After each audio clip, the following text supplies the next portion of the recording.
네, 이번 여름에 올림픽이 파리에서 열립니다. 어, 그 가운데 올림픽을 앞두고 축구 경기가 지난 몇 달 동안 예선 경기가 있었는데 아시아에서는 세 장 반, 세 국가만 참여할 수 있게 되어 있습니다.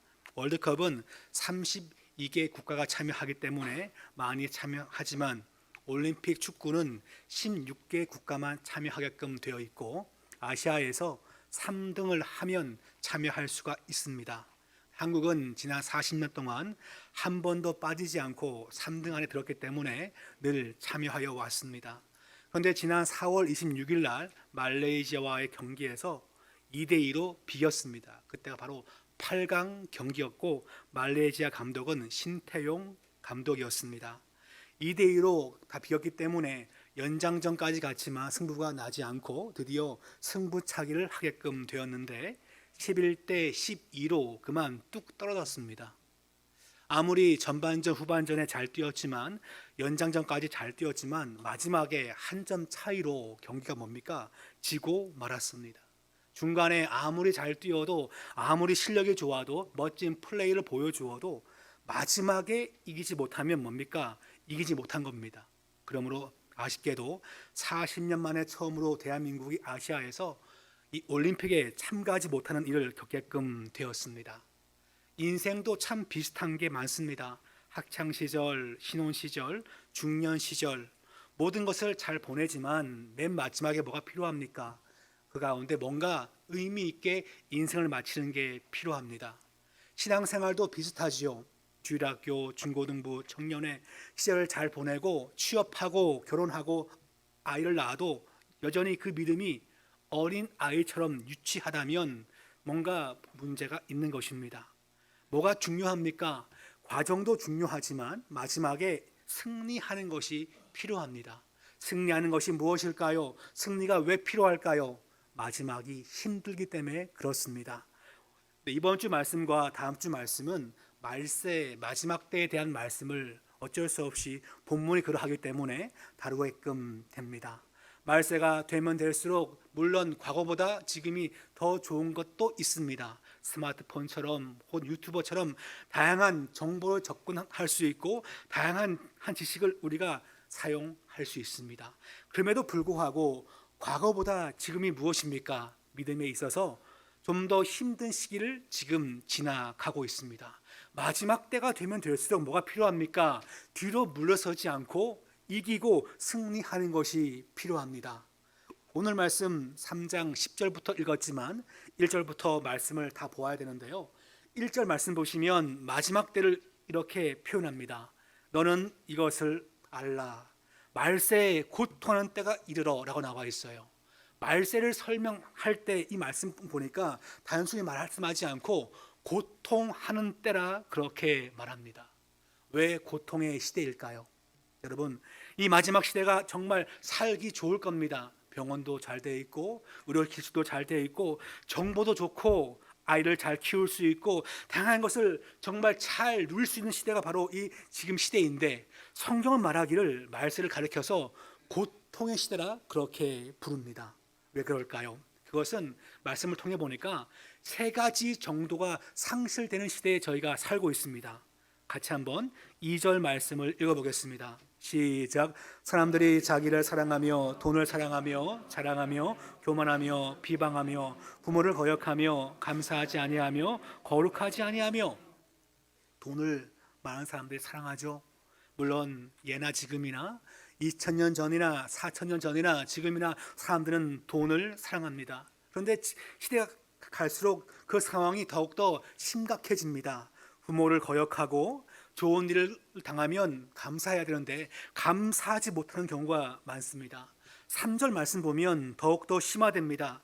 이렇게 나와 있어요. 한번 같이 볼까요? 시작. 무정하며 원통함을 풀지 아니하며 모함하며 절제하지 못하며 사나우며 선한 것을 좋아하지 아니하며. 사람이 정이 없고 원통한 경우가 있으면 풀어줘야 되는데 공무원들이 그걸 풀어주지 않고 또 무엇입니까? 법을 이용하여서 모함하면 여지없이 잡혀가고 그 무죄를 푸는데 1년쯤 걸리지만 1년 동안 내 주변 사람들은 날 다 떠나게끔 되어 있죠. 그런 경우를 가끔 인터넷에서 접하게끔 됩니다. 말세 시절은 무엇입니까? 전 이렇게 표현하고 싶습니다. 기본이 상실되어지는 시기입니다. 기본이 존재하지 않습니다. 인간된 기본, 주의 백성된 기본이 전혀 되어지지 않고 그것이 상실되는 것이 말세의 특이한 현상임을 보여주고 있습니다. 지난 한 30년 전인가요? 국회의원 선거 전이었습니다. 제가 TV를 보고 있는데 그때 묻는 거예요. 어떤 후보가 되길 원하십니까? 라고 하니까 그 중년의 탤런트가 참 좋은 말 할 줄 알고 제가 기대했는데 너무나 간단한 말이었습니다. 상식이 있는 자가 국회의원 되면 좋겠습니다. 모두가 다 재미난 말들을 다 하는데 그분은 너무 진지해가지고 썰렁했습니다. 상식 있는 분이 국회의원 되면 좋겠습니다. 지난 30년 동안 보면서 많은 국회의원과 시의원과 혹은 대통령을 보면서 이게 정말 맞는 말이다. 기본이 필요하다. 기본적인 가정에 태어나서 기본적인 교육을 받고 기본적인 가정을 꾸린 다음에 기본적으로 아이를 양육한 다음에 그 다음에 정치의 뜻을 두고 정치를 했으면 얼마나 좋았을까 싶은 거죠. 시대가 무엇입니까? 정말 기본, 영적인 기본, 인간적 기본이 점점점 상실되는 것이 바로 지금의 우리 시대인 것 같습니다. 더 나아가서 두 번째 문제는 그와 같은 기본만 상실된 것이 아니라 경건조차 상실된 시대에 저희가 지금 살고 있습니다. 경건은 그냥 거룩해 보이고 또한 또 성도스러워 보이고 하나님 백성스럽게 보이는 것을 경건이라 합니다. 경건. 그래서 경건은 마음으로만 품은 것이 아니라 외적인 행동을 경건이나 파이어스라는 단어를 쓰고 있는 번역에서 그런 뜻을 갖고 있습니다. 그런데 왜 사람들은 이 시대에 경건을 잃고 있을까요? 4절 말씀 보면 그 이유가 나와 있습니다. 우리 같이 3장 4절 말씀 읽어볼까요? 시작. 배신하며 조급하며 자만하며 쾌락 사랑하기를 하나님 사랑하는 것보다 더하며 먹고 마시고 캠핑 가고 낚시하고 놀고 어디 다니는 것을 더 뭐합니까? 하나님보다 더 좋아한다는 거죠. 그렇기 때문에 거룩한 모습은 그 안에서 발견할 수 없는 성도조차도 거룩한 모습이 상실된 그 시대가 바로 21세기 시대라는 것을 이 말씀을 통해서 우리는 충분히 이해할 수 있습니다. 5절 말씀 보면 이렇게 나와 있습니다. 우리가 잘 아는 말씀이죠. 경건의 모양은 있으나 경건의 능력은 부인하니 라고 나와 있습니다. 이 말이 뭡니까? 경건의 모양은 존재합니다. 예배 드리고 있고요, 기도하고 있고요, 말씀도 읽고 있고 다 하고 있어요. 그런데 진짜 예배의 감격을 알고 있습니까? 진짜 기도의 능력을 체험했습니까? 진짜 주님 만남의 그 감격 가운데 믿음 생활을 하고 있습니까?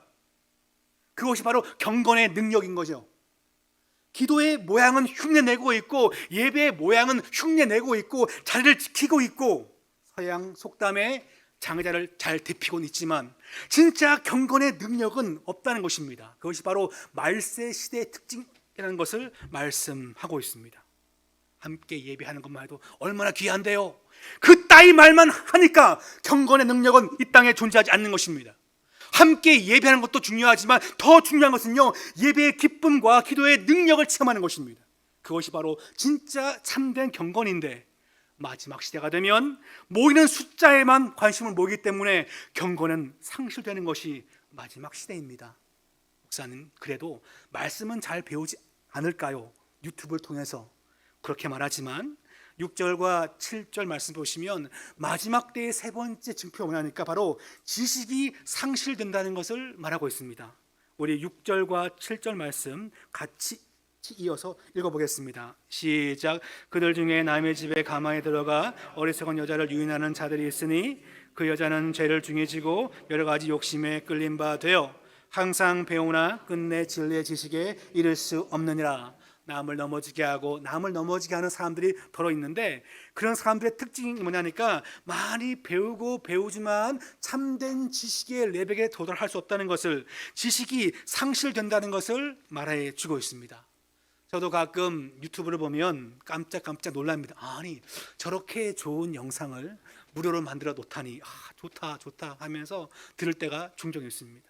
깜짝깜짝 놀라지만 더 깜짝깜짝 놀라는 것은요, 40년 전에 주일학생과 40년 전에 성도들이 갖고 있던 성경 지식보다 지금은 더 얕아졌습니다. 안타까운 현실이죠. 이것은 말세 시대의 특징 가운데 포함되어 있습니다. 클릭만 하고 듣기만 하면 좋은 것을 많이 듣고 배울 수 있지만 그때에 비하여 무엇입니까? 성경에 대한 지식은 더욱더 세월이 갈수록 얇아지고 있는 것을 보게끔 됩니다. 이것이 바로 말세가 갖고 있는 세 가지 특징이라 그렇게 보여집니다. 도덕적이고 윤리적인 기본이 상실되어 있고 경건이 상실되어 있고 신령한 지식이 상실되는 것이 마지막 시대의 특징입니다. 이렇게 묻습니다. 그러면 우리가 어떻게 해야 이 말세에 승리할 수 있을까요? 어떻게 이 믿음을 포기하지 않고 달려가면서 승리하는 믿음이 될 수 있을까요? 말세는 이렇게 승리하게끔 됩니다. 첫째 말씀은요, 모든 과정을 성도가 다 겪습니다. 그 과정 중에 건져 주신다는 것을 알아야 합니다. 우린 그 마음이 필요합니다. 자, 우리 10절과 11절 말씀을 함께 읽겠습니다. 시작. 양과 믿음과 오래 참음과 사랑과 인내와 박해를 받음과 고난과 안디옥과 이고니온과 루스드라에서 당한 일과 어떠한 박해를 받은 것을 내가 과연 보고 알았거니와 가운데서 나를 건지셨느니라. 아멘. 이 두 문장이 되어 있지만 원래 한 문장입니다. 11절에 동사가 나와 있어요. 동사가 뭐냐 하면 내가 과연 보고 알았다. 이것이 10절과 11절의 핵심 동사입니다. 과연 보고서 알았다는 것은 그 뜻은 이것입니다. 가까이 따라왔다. 혹은 가까이 관찰했다는 것입니다. 가까이. 누가요? 디모데가 사도 바울의 삶을 가까이서 항상 지켜봐왔고 관찰했다는 것을 말합니다. 10절에 뭐가 나와 있습니까? 나의 교훈과 행실과 의향과 믿음과 참음과 사랑과 인내가 있어요. 다 좋은 거예요, 그죠? 믿음도 있고요, 항상 참고요, 사랑과 인내가 있어요. 그러면 인생이 잘 풀려야 되지 않겠습니까, 여러분? 아니에요. 분명히 사랑과 교훈과 의향과 참음과 인내를 갖고 있지만 인생은 어떻게 됩니까? 11절 말씀 보시면 박해와 그 다음에 고난이 있습니다.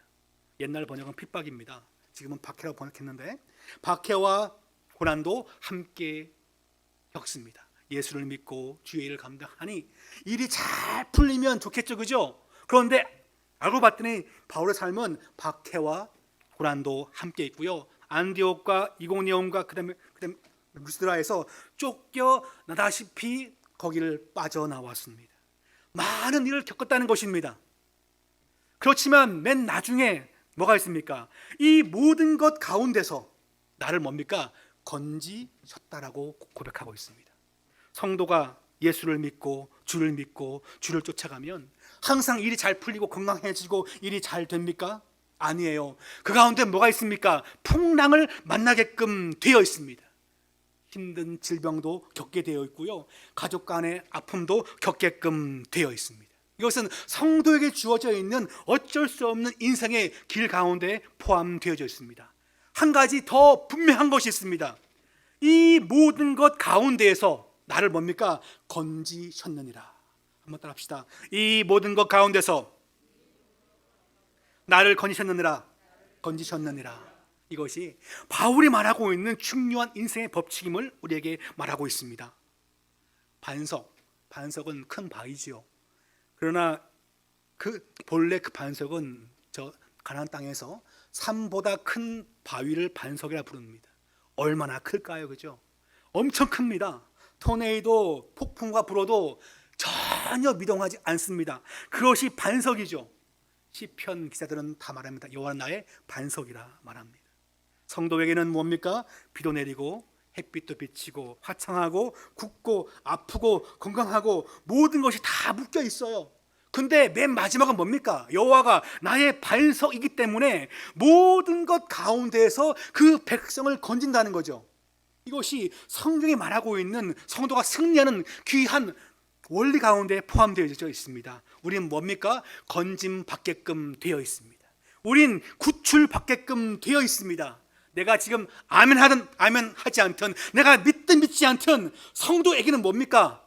모든 과정의 마지막에는 건져주심을 있다는 것을 말씀하고 있습니다. 제가 2009년도에 두 번째 유학을 갔습니다. 한 달 정도 수업 마친 다음에 이제는 수업 일정과 상관없이 알바를 구해야 되는데 두 달쯤 되니까 돈이 다 떨어진 거예요.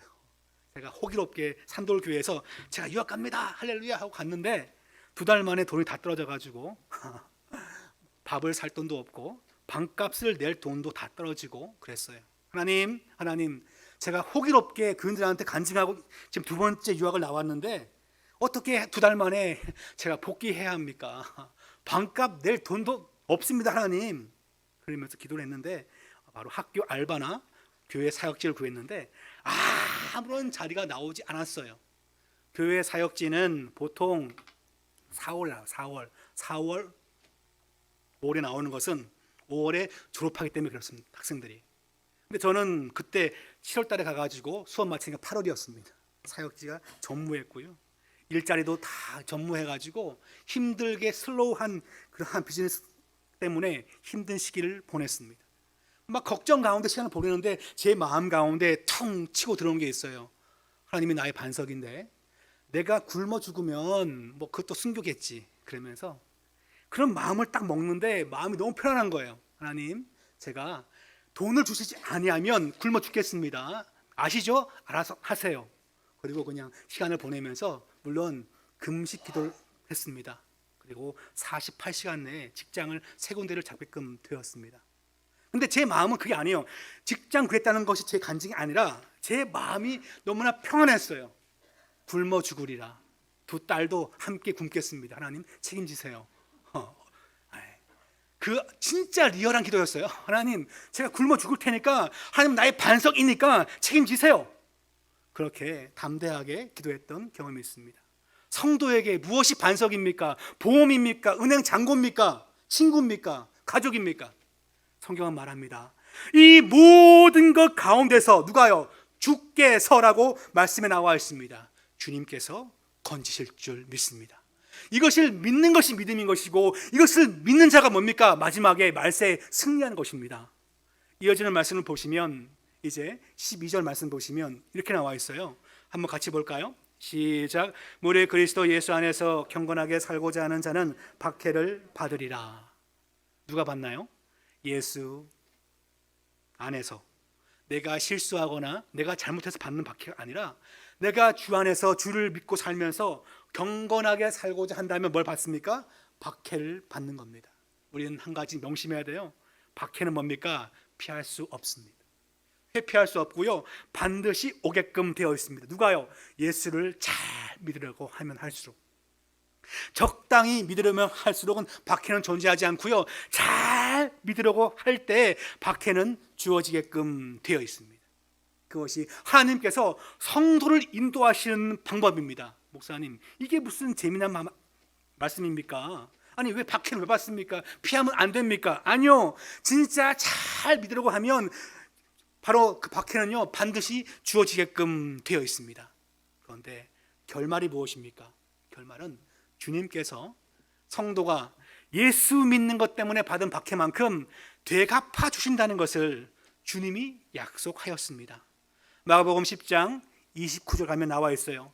예수께서 이르시되 내가 진실로 너에게 이르노니 나와 복음을 위하여 집이나 형제나 어머니나 아버지나 자식이나 전토를 벌이는 자는 현세에 있어서 집과 형제와 자매와 어머니와 자식과 전토를 100배나 받되라고 나와 있습니다. 그 다음에 박해를 겸하여 받고 오라고 나와 있습니다. 예수를 믿는 삶은 반드시 어려움이 존재합니다. 이것을요 분하지 마시고 받아들이시기 바랍니다. 그 다음에 뭐가 있습니까? 주님이 갚아주는 그 과정이 존재한다는 것을 기억하는 것, 그것이 믿음의 승리이자 상급이라는 것을 말씀에서 말하고 있습니다. 그런데 이 과정 중에 자꾸만 주변에서 나를 미혹합니다. 넘어지게 만들어요. 믿음 생활을. 13절 보면 누가 넘어지게 만드는가 나와 있어요. 한번 같이 보겠습니다. 시작. 악한 사람들과 속이는 자들은 더욱 악하여져서 속이기도 하고 속기도 하나니. 세상 풍조예요. 속고 속이고 악하고 악함을 당하고 주변 사람들이 뭐 소리를 약간 위조해가지고 뭐 받아 먹으니까 나도 받아 먹고, 그리고 주변 사람들이 나한테 거짓말하니까 나도 거짓말하고, 그것이 어쩔 수 없는 세상 풍조 가운데 포함되어 있습니다. 모두가 다 범죄해요. 그때 필요한 것이 무엇입니까? 깨어있는 게 필요한데, 아니 저 사람은 왜 날 넘어지게 만드는가 싶은데, 혹시 여러분은 이단들을 만나본 적 계십니까? 이단들을 만나보기 전에는 저 사람들은 말이야 악한 사람들이라고 하도 많이 들어가지고 그 얘기를 머리에 뿔이 있는 줄 알았더니 머리에 기름 발랐더라고요. 머리에 기름 바르고 옷을 잘 챙겨 입고, 어떤 이단들은요 가슴에 이단이라고 쓰지 않고 명찰도 없어요. 머리에 뿔도 없고 명찰도, 물론 어떤 이단 그 명찰 달지만 대부분은요 잘 웃고 친절하고 돈도 잘 씁니다. 그러기 때문에 성도가 뭡니까? 미혹을 당합니다. 미혹을 당해요. 진짜 삶이 나이스합니다. 예전에 제가 미국에서 들었던 얘기인데 한 분이 저한테 물어봐요. 목사님, 몰몬교가 이단 아닙니까? 아니 그러면 그쪽은 교회 나가냐니까 안 나간다는 거예요. 자기 전공은 영문학인데 그래도 몰몬교는 이단이라고 배웠다고 자기가 학교에 배웠는데, 딸이 거기 지금 나간다는 거예요. 딱 물어봤더니 그 딸이 한 번 나갔는데 백인들이 인종차별을 요만큼도 하지 않고 너무나 친절하다는 거예요. 딸이 하는 말이, 엄마 천국에 있으면 그 교회야, 그러는 거예요. 네. 그것이 바로 미혹당할 때의 성도가 당하는 마음의 상태가 됩니다. 미혹당할 때는 이것이 미혹인지 모르고요 진짜 좋은 줄로 착각합니다. 그래서 필요한 것이 무엇일까요? 마지막에 14절 말씀을 같이 읽겠습니다. 시작. 그러나 너는 배우고 확신한 일에 거하라. 내가 누구 배운 것을 알며. 이 말씀에 뭐라고 나와 있습니까? 너는 배우고 확신한 일에 거하라. 그래야 뭡니까? 마침내 승리한다는 것을 말합니다. 이것이 이 말씀의 마지막 주는 영적 승리의 귀한 방법임을 말하고 있습니다. 여러분, 처음 배웠던 것이 무엇입니까? 처음 들었던 구원의 확신과 기도의 응답과 또 영생에 대한 그 확신과 소명과 나의 준 이 직분을 감당할 때 느꼈던 그 감사와 감격은 어디에 있습니까? 거기 안에 내가 지금 거하는 것입니다. 이렇게 나와 있죠. 확신한 일에 거하라. 뭐뭐 안에 거라는 말은요, 그것을 내 삶의 수단과 방법으로 삼으라는 거예요. 인생을 어떻게 하면 잘 살까? 그것이 나의 수단 방법인 것인데, 바로 배우고 확신한 그것을 내 인생의 수단과 방법으로 삼아 살 때 무엇입니까? 넘어지지 않고 승리한다는 것을 말씀하고 있습니다. 15절부터 17절까지 말씀은 14절 말씀을 부연 설명하는 큰 말씀이죠. 말씀을 배우고 확신하는 것이 참으로 중요하다. 왜 중요하냐? 자, 우리 볼까요? 15절 말씀 시작. 또 어려서부터 성경을 알았나니 성경은 능히 너로 하여금 그리스도 예수 안에 있는 믿음으로 말미암아 구원에 이르는 지혜가 있게 하느니라. 성경은 가장 기본적으로 믿는 자에게, 배우는 자에게 구원이 뭔지를 알게 한다는 것입니다. 구원이 뭔지 모른다고요? 확신이 없다고요? 물론 저와 개인 면담이 필요하겠지만 성경을 배우는 것이 필요합니다. 17절 말씀 읽겠습니다. 시작. 이는 하나님의 사람으로 온전하게 하며 모든 선한 일을 행할 능력을 갖추게 하려 함이라. 이렇게 나와 있어요. 말씀을 공부하면 온전하게 된다는 거죠.